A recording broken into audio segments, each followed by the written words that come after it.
Hello friends, I am Rakesh and welcome to my YouTube channel all about mathematics and science। आपका स्वागत है मेरे channel के एक और वीडियो में। फ्रेंड्स, मैं क्लास 10 जैक बोर्ड रांची की एनसीईआरटी मैथ्स बुक फॉलो करता हूं। मैं आप लोगों को चैप्टर 4 पढ़ा रहा था। चैप्टर 4 की एक्सरसाइज 4.2 मैं बता रहा था, जो कि द्विघात समीकरण के बारे में है या फिर क्वाड्रेटिक इक्वेशन के बारे में है। फ्रेंड्स, मैंने पिछले वीडियो में क्वेश्चन नंबर इस एक्सरसाइज के क्वेश्चन नंबर 1, 2, 3 डील कर चुका हूँ। अब मैं क्वेश्चन नंबर 4 आपको इस वीडियो में बताऊंगा। तो चलिए फ्रेंड्स, स्टार्ट करते हैं। तो फ्रेंड्स, एक्सरसाइज 4.2 की क्वेश्चन नंबर 4 जो हमारे पास है वो है, दो ऐसी संख्याएं ज्ञात कीजिए जिनके वर्गों का योग 365 हो। तो फ्रेंड्स, हमें ऐसी दो संख्याएं ज्ञात करनी है जिनके वर्गों का योग, वर्ग मतलब हम लोग स्क्वायर को वर्ग बोलते हैं, जिनका स्क्वायर करने पे यदि योग किया जाए यानी कि उन दोनों को जोड़ा जाए तो उनका योग जो है टोटल 365 के बराबर होगा। तो फ्रेंड्स, इस क्वेश्चन को हम लोग समझते हैं अच्छे से, क्योंकि फ्रेंड्स वो दो संख्याएं हमें पता नहीं है कि वो दो संख्याएं कौन सी थी। तो हम इस प्रकार के क्वेश्चन को सॉल्व करने के लिए सबसे पहले खुद से वो संख्याएं मान लेंगे। तो हम मानेंगे कुछ इस तरह से, हम मान लेंगे कि हमारी पहली संख्या x थी तथा दूसरी संख्या x+1 थी। फ्रेंड्स, मैं क्वेश्चन थोड़ा सा गलती उतार दिया था, तो मैं आपको फिर से क्वेश्चन बता देता हूँ क्या है हमारा 4th नंबर क्वेश्चन। दो क्रमागत धनात्मक पूर्णांक ज्ञात कीजिए जिनके वर्गों का योग 365 हो। तो फ्रेंड्स, हम क्वेश्चन को अच्छे से समझेंगे। हमें बोला गया है दो क्रमागत धनात्मक पूर्णांक होने चाहिए।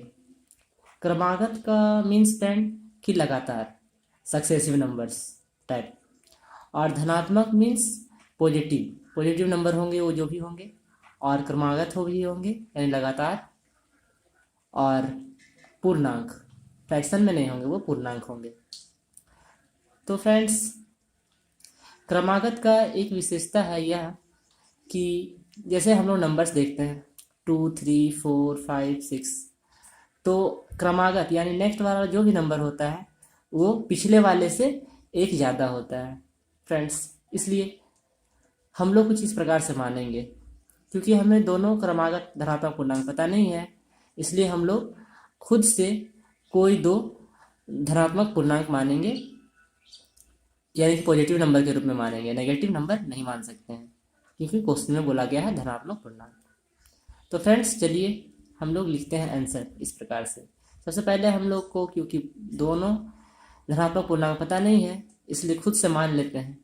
माना कि दी गई दो क्रमागत धनात्मक पूर्णांक x तथा x+1 है। फ्रेंड्स, मैंने पहले को x माना, तो क्योंकि क्रमागत बोला गया है तो हमें दूसरे को x+1 मानना होगा, क्योंकि मैं अभी तुरंत डिस्कस किया था, बताया था कि क्रमागत का मतलब आने वाला जो नेक्स्ट नंबर होगा वो पहले पिछले वाले से एक ज़्यादा होता है। इसलिए मैंने फर्स्ट को x माना है तो दूसरे वाले को x+1 माना है। अब हम लोग प्रश्नानुसार देखते हैं प्रश्न में हमें क्या बोला गया है।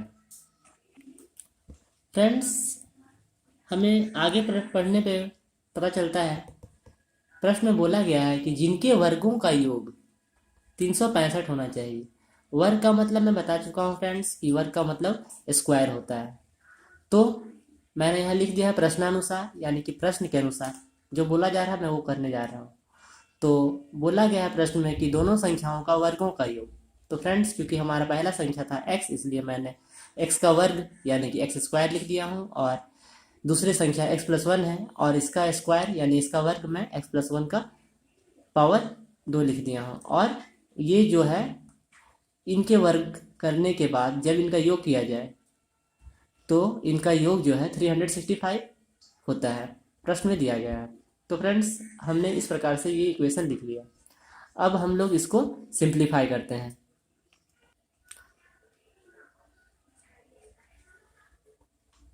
फ्रेंड्स, मैं इस टर्म को x² को ऐसे ही उतार दिया हूँ, और एक्स प्लस वन का होल स्क्वायर को मैंने ब्रेक किया है, तो एक्स प्लस वन का whole square is equal to होता है x square plus 2ab plus B square. तो फ्रेंड्स क्योंकि यहाँ पे बी के जगह पे 1 है तो 1 का स्क्वायर 1 ही होगा, इसलिए मैंने 1 लिख दिया डायरेक्टली।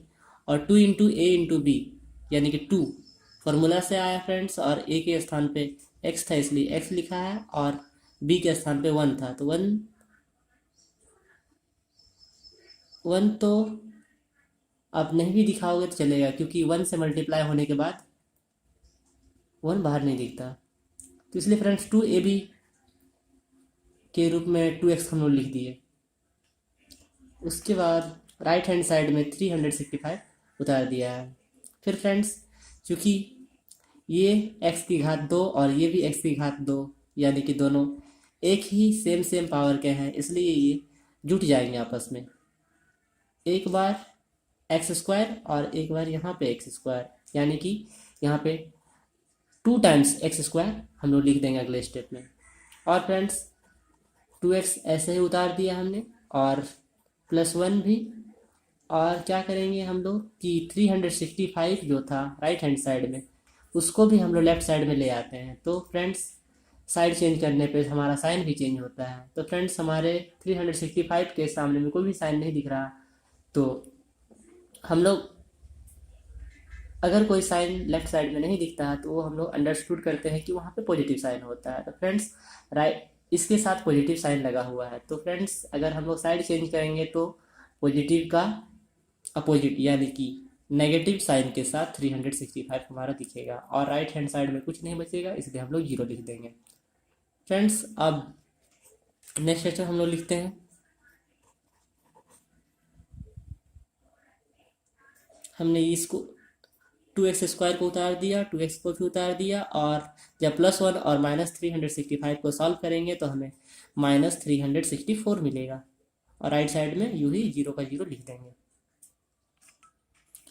फ्रेंड्स हम फर्स्ट टर्म और लास्ट टर्म को सेम का सेम ऐसे ही उतार देते हैं अगले स्टेप में, और हमें पहले से पता है कि हमने पिछले वीडियो में डिस्कस कर चुका है कि सेकेंड टर्म को हमें ब्रेक करना होता है किसी भी क्वाड्रेटिक इक्वेशन या द्विघात समीकरण को सॉल्व करते वक्त। तो फ्रेंड्स हमें +2x को ब्रेक करना है किन्हीं दो नंबर्स के रूप में, जिसको कि ऐड या सब्ट्रैक्ट करने पे हमें बीच वाला टर्म मिडिल टर्म भी यानी कि +2x भी मिल जाए, और यदि इन दो टर्म्स को आपस में गुणा किया जाए तो इनका जो प्रोडक्ट होगा, इनका जो गुणनफल होगा, वो हमारे फर्स्ट टर्म और लास्ट टर्म के गुणनफल के बराबर होगा। तो चलिए फ्रेंड्स हम लोग रफ में देख लेते हैं कि हमें 2 + 2x को कैसे ब्रेक करना है। तो फ्रेंड्स हम लोग थोड़ा सा रफ कर लेते हैं। तो हमने बीच वाले टर्म को ब्रेक किया है +26x और +28x में। फ्रेंड्स हम लोग इन्हीं दो नंबर में कैसे ब्रेक कर रहे हैं और क्यों ब्रेक कर रहे हैं, या फिर कौन से नंबर में 2x को ब्रेक किया जाना सही होगा इस क्वेश्चन के लिए, वो कैसे पता करते हैं। तो इसके लिए मैं बताया था कि सबसे पहले हम किसी भी क्वाड्रेटिक इक्वेशन या द्विघात समीकरण के फर्स्ट टर्म और लास्ट टर्म का प्रोडक्ट निकाल लेते हैं। तो फ्रेंड्स हमारा फर्स्ट टर्म था 2x² एंड लास्ट टर्म था -364। तो हम इनका प्रोडक्ट जब निकालते हैं तो हम पाते हैं कि इनका प्रोडक्ट है -728x²। तो फ्रेंड्स इसमें से हमें सिर्फ 728 जो है इसका हम लोग जितने भी पॉसिबल फैक्टर्स है वो सारा हम लोग राइट कर लेंगे, और फिर उन पॉसिबल फैक्टर्स के पेयर को हम बारी बारी से ऑब्जर्व करेंगे और देखेंगे कि किस पेयर को ऐड या सब्ट्रैक्ट करने पे हमें बीच वाला टर्म यानी कि 2x मिल जा रहा है, और उनका प्रोडक्ट 728 होता है। तो चलिए चेक करते हैं। तो फ्रेंड्स पहला हम अगर देखें ये पेयर को, तो 1 और 728 का कोई पॉसिबिलिटी नहीं है कि इसको ऐड या सब्ट्रैक्ट करने पे हमें +2x मिल जाए, +2 मिल जाए। तो फ्रेंड्स उसी तरह से हम +2x को इस रूप में ब्रेक नहीं कर सकते हैं, और 2 और 364 को भी ऐड या सब्ट्रैक्ट करने से कहीं से भी संभावना नहीं है कि हमें 2x मिल पाएगा। इसलिए हम इसे भी नहीं ले सकते, इसे भी नहीं ले सकते, इसे भी नहीं ले सकते, इसे भी नहीं ले सकते, इसे भी नहीं ले सकते। फाइनली हम जब ये पेयर चेक करते हैं तो हम पाते हैं कि 26 और 28 को अगर हम चाहें तो 28 में से 26 को सब्ट्रैक्ट करने पे हमें 2x भी प्राप्त हो जाता है। तो फ्रेंड्स, यानी कि हमारे लिए पॉसिबल और करेक्ट जो फैक्टर्स है जिसमें कि हम लोग को ब्रेक करना है वो हमारे लिए 26 और 28 होने वाला है, क्योंकि हमारा कंडीशन था कि हमें ऐड या सब्ट्रैक्ट कर करके बीच वाला टर्म, मिडिल टर्म प्राप्त करना होता है। तो फ्रेंड्स, क्लियरली हम लोग 28 में से 26 को घटाने से हमें मिडिल टर्म प्लस 2x 2 मिल सकता है। तो फ्रेंड्स, तो हम प्लस 2x को इस प्रकार से तोड़ते हैं, ब्रेक करते हैं, प्लस 26x और प्लस 28x के रूप में। फ्रेंड्स, x हमें इसलिए देना पड़ेगा क्योंकि हमारे नंबर के साथ भी मिडिल टर्म के साथ x था, तो इसलिए हमारे 26 के साथ भी x दिखेगा और 28 के साथ भी x दिखेगा। फ्रेंड्स, हमें साइन भी मैनेज करना होता है, तो क्योंकि हमें प्लस साइन लाना है, तो प्लस साइन हमें लाने के लिए बड़े नंबर के साथ प्लस रखना होगा, और क्योंकि हमें सब्ट्रैक्ट करने के बाद 28 प्राप्त होगा, इसलिए हमें इन दोनों नंबर में से किसी एक को नेगेटिव रखना होगा। तो फ्रेंड्स, हम 26 को नेगेटिव रखेंगे क्योंकि हमें बड़े नंबर को पॉजिटिव रखना पड़ेगा, क्योंकि बड़े नंबर के साथ जो साइन रहता है वही हमारे आंसर में दिखता है। तो फ्रेंड्स, अगर हम लोग -26x और प्लस 28 को सॉल्व करेंगे, -26x प्लस 28x, तो हमें प्लस 2x मिल जाएगा। तो फ्रेंड्स, इस प्रकार से हमने प्लस 2x को -26x और प्लस 28x के रूप में ब्रेक किया है। तो चलिए फ्रेंड्स, और 728 को चाहे तो हम एक और तरीके से ब्रेक कर सकते हैं, जो कि मैंने साइड में इधर किया हुआ है। फ्रेंड्स,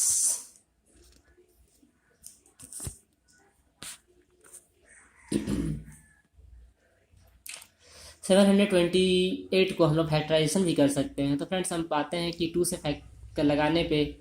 फैक्टर करने पे ये 364 टाइम्स में आता है, और फिर 2 से लगने के बाद ये 182 टाइम्स में, फिर 2 से वापस से लगाने से ये 91 टाइम्स में कटता है, और फिर फ्रेंड्स 3, 4, 5, 6 ये सब टेबल में ये नहीं आता है, और 7 का टेबल में ये डिवाइड होता है 13 टाइम्स में। तो हमने लिख दिया है, और 13 जो है सिर्फ 13 के टेबल में ही 1 बार में कटता है। तो फ्रेंड्स, जब भी 1 आ जाए तो हमें रुक जाना है, और फ्रेंड्स, हमें इन सारे फैक्टर्स का ऐसा अरेंजमेंट ढूंढना होता है कि जिससे ऐड या सब्ट्रैक्ट करके मिडिल टर्म आ जाए।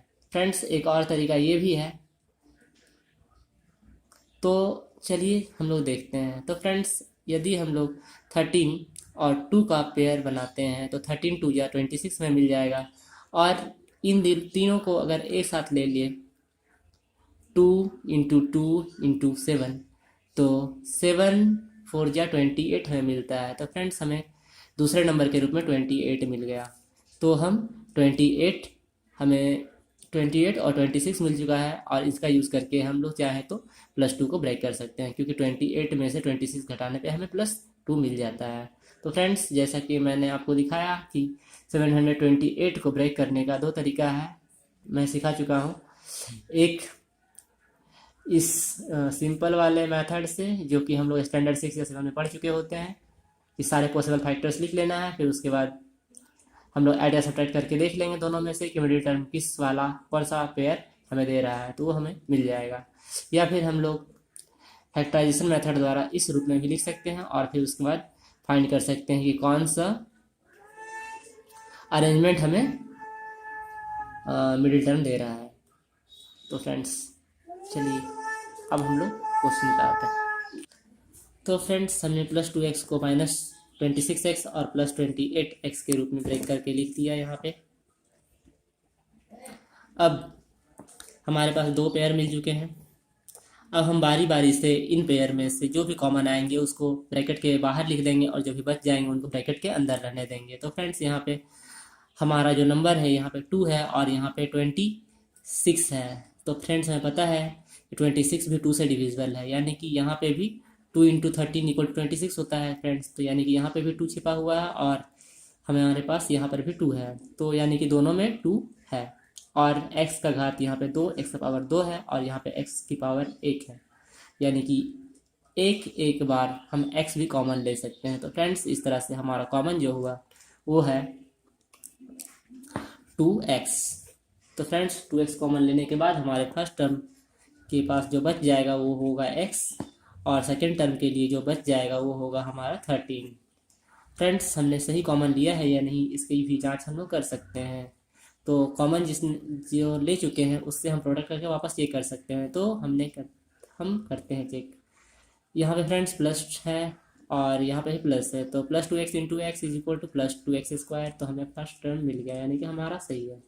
दूसरा टर्म फ्रेंड्स चेक करते हैं, तो क्योंकि हमें वहाँ पे माइनस साइन लाना है ऊपर वाले टर्म को, इसलिए हमें यहाँ पे 13 के साथ भी माइनस रखना होगा ताकि ये प्लस और ये minus, plus minus is equal to minus आ जाए और 2x into 13 is equal to 26x। तो फ्रेंड्स हमने ये चेक कर लिया, तो हमारा ये जो कॉमन था वो सही था। अब हम लोग दूसरे पेयर की ओर आते हैं, तो हम लोग पाते हैं कि x इसके साथ है लेकिन इसके सेकेंड मतलब इस टर्म के साथ x नहीं है। तो फ्रेंड्स हम लोग x को कॉमन नहीं ले पाएंगे, तो 28 जो है हमें यहाँ पे है मिला और 364 जो है वो भी 28 से डिविजिबल है, यानी कि फ्रेंड्स हम लोग 28 कॉमन ले सकते हैं।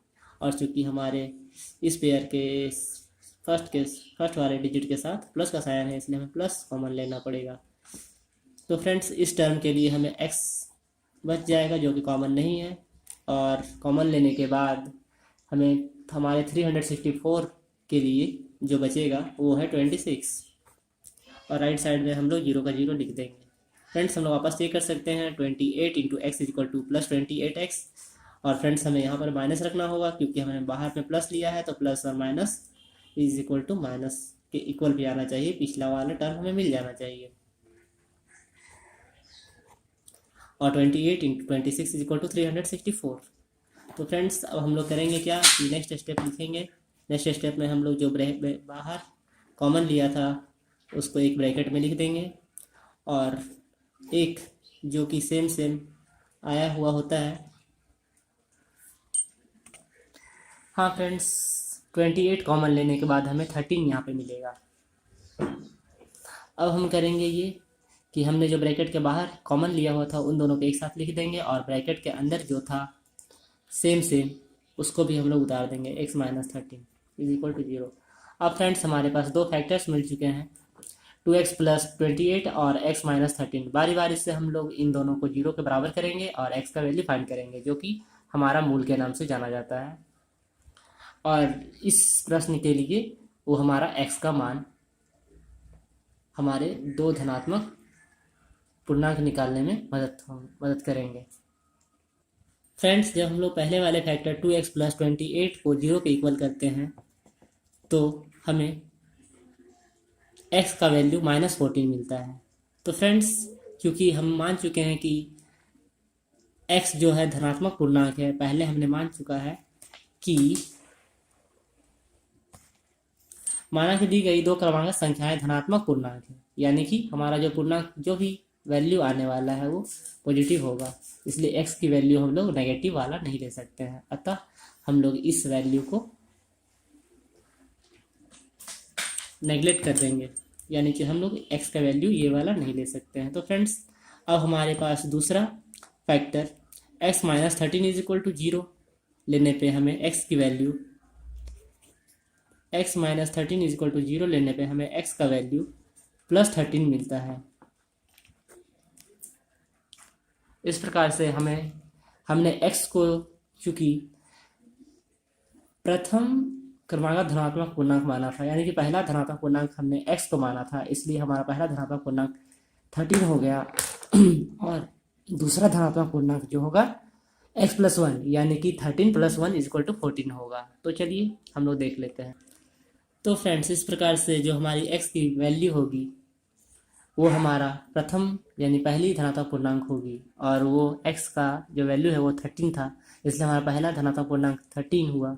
और दूसरा धनात्मक पूर्णांक x+1 यानी कि 13, x का वैल्यू +1 यानी 13 + 1 = 14, यानी कि हमारा दूसरा धनात्मक पूर्णांक जो है 14 हुआ। अतः फ्रेंड हमारे पास जो दो धनात्मक पूर्णांक निकालने के लिए बोला गया था, ज्ञात करने के लिए बोला गया था, वो 13 और 14 है, और ये हमारा आंसर है इस क्वेश्चन के लिए। तो फ्रेंड्स हमने ये क्वेश्चन कंप्लीट कर लिया। हम लोग आगे अगले क्वेश्चन